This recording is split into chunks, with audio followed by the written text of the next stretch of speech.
I chose to do my key passage analysis on part 2 of the Glass Castle on page 9.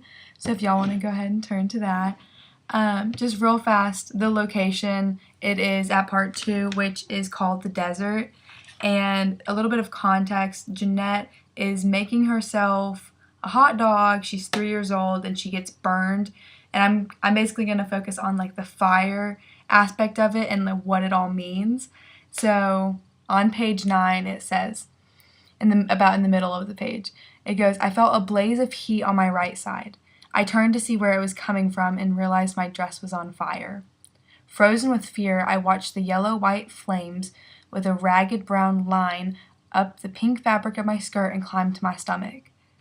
Then the flames leaped up, reaching my face."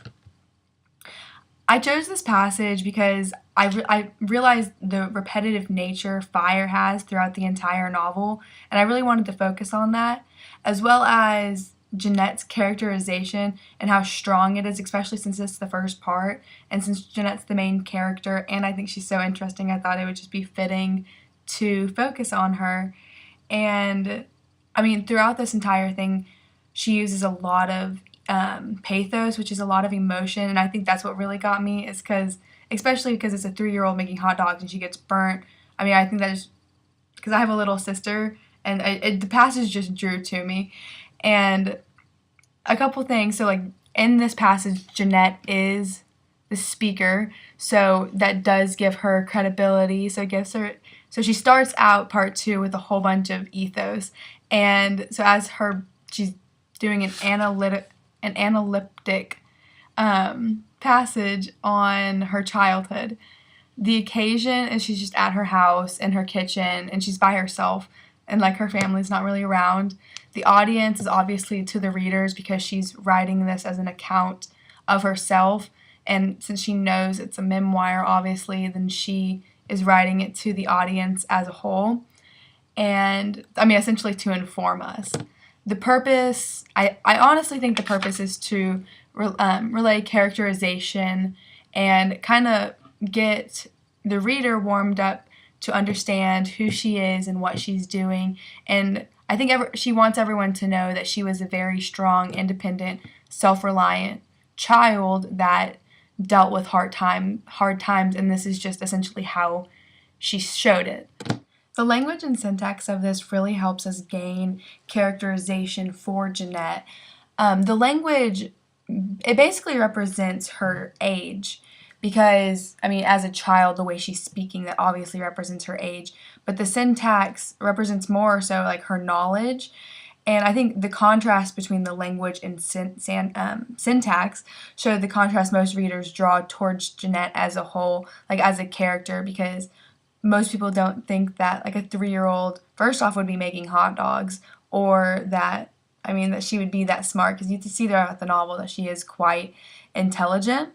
And I mean as a 3-year-old it does seem quite odd that she'd be making hot dogs, period, and then on top of that she's making them alone.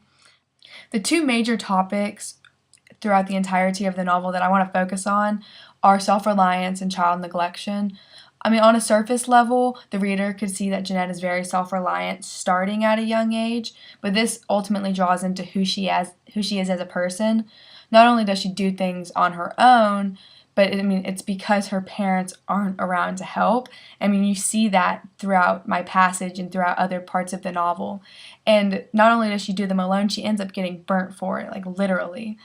And I mean, her self-reliance and her efficiency on her own, I mean, it stems from neglection as a child and that her parents weren't really around. She gets hurt by making her own decisions, and she becomes capable, whenever she becomes capable enough to realize it, there's not really a lot she can do. Because in my passage, it starts out by saying, "I felt a blaze of heat on my right side," so she's getting hurt. And then I turned to see where it was coming from and realized my dress was on fire. So once she actually realizes that she's getting hurt, there's not a lot she can do about it, especially because she's so young. And although she is self-reliant, she is ultimately relying on her parents. But, her mom comes in and helps her, but she doesn't really there's not a lot she can do at that point because she already made the mistake of cooking hot dogs alone. And so, I mean, the fire becomes unbearable and uncomfortable, and that just represents the situation as a whole. Like, it becomes uncomfortable to her, and that's just how she is as a person, and you can see that a lot. And then she goes on to say, then the flames reached my face. Now, you could look at that literally or metaphorically. Like, she said, the flames are reaching my face, and it's as if they're going to her mind, and you could look at that as they're literally burning her face, or you could see that as the way she's getting hurt emotionally from this experience and how by her being self-reliant, it's taking a toll on her and her heart and her mind. So you could look at it both ways. So one thing I really want to look into, aside from everything else, is like how food plays into all of this. Because if you turn to page 15, I'm going to go there too. At the very top, she goes, a few days after Mom and Dad brought me home, I cooked myself some hot dogs. I was hungry. Mom was at work on a painting and no one else was there to fix it for me. Good for you, Mom said when she saw me cooking. Okay, I just think the fact that she's making hot dogs again, that it really did shock me the first time I read it, and even the second time I read it. It's just, that's not something I figure a child would do, especially on their own. And so at this point, I mean, a little context of what happened in the previous section. So she went to the hospital and now she's home because her dad stole her from the hospital. So now that she's at home, her mom's kind of enforcing that she just gets back into what she was doing, and so essentially being self-reliant. So her mom's helping her become more self-reliant. And one thing I want to point out is that she did say, she goes, I was hungry. And I mean, that alone shows that she's not being provided for. I mean, we can all say we're hungry, but the way she says it, she goes, I was hungry. Mom was at work and no one else was there for me. And I mean, that just kind of shows that no one else was there for her, and she knew the only way she was going to get food was by doing it herself. And that's a motif throughout the entire novel, that, I mean, she knows she can't do things without doing it herself. Like whenever her dad becomes a strong alcoholic and she has to work on her own, she won't get stuff unless her and Lori work for it. And so that's what's so important. Like, just at the beginning of the novel, she's already, Jeanette as an author is already showing what she has to do to eat. And it's not, I mean, it's literally she has to provide for herself because her parents neglected her. Apart from all these other things, I really want to focus on what the fire means analytically, because like as she grows up, you start to hear more about how she is fascinated with fire.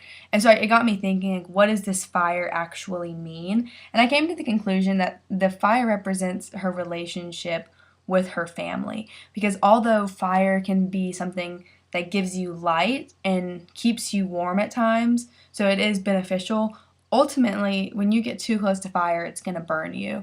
And I think that's what she starts to realize as she gets older, is that her family burns her. I mean, physically, they weren't there for her, and emotionally, they just started to hurt her. And I think she started to realize that.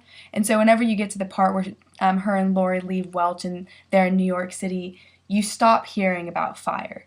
And the reason is because she starts to realize, like, that her family isn't there for her. And I think that's very important to catch, of like how, as an author, she does start to leave out parts of her family, and how she stops mentioning certain motifs that she mentioned so much at the beginning.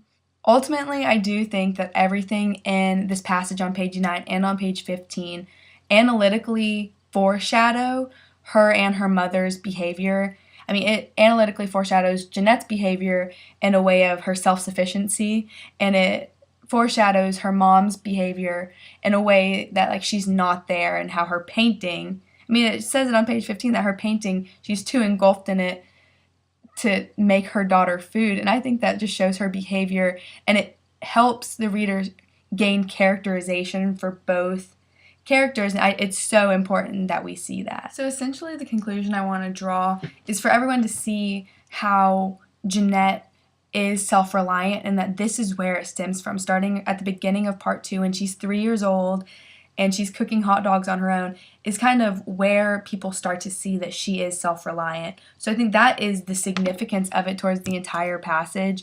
And I mean, overall, that's what it's speaking to, is how child neglection ultimately makes her become self-reliant, and how that affects her throughout the entire novel, because her self-reliance and how she doesn't depend on her parents does change her attitude, unlike Maureen, who we know, like, she was so reliant on other people and she'd go get food from other families, and how she ended up a nut job. And so I mean, it really helps you see how she started out, and how I guess ultimately her parents did help her, because by her being self-reliant, she got a better life, although her parents are still nuts. I hope that through tone, syntax, characterization, and the language the author uses in this excerpt, I hope that y'all can all see how I came to the conclusion of self-reliance within Jeanette and her character throughout the entire novel, and how the topic reigns so truthfully throughout the entire novel. Thanks.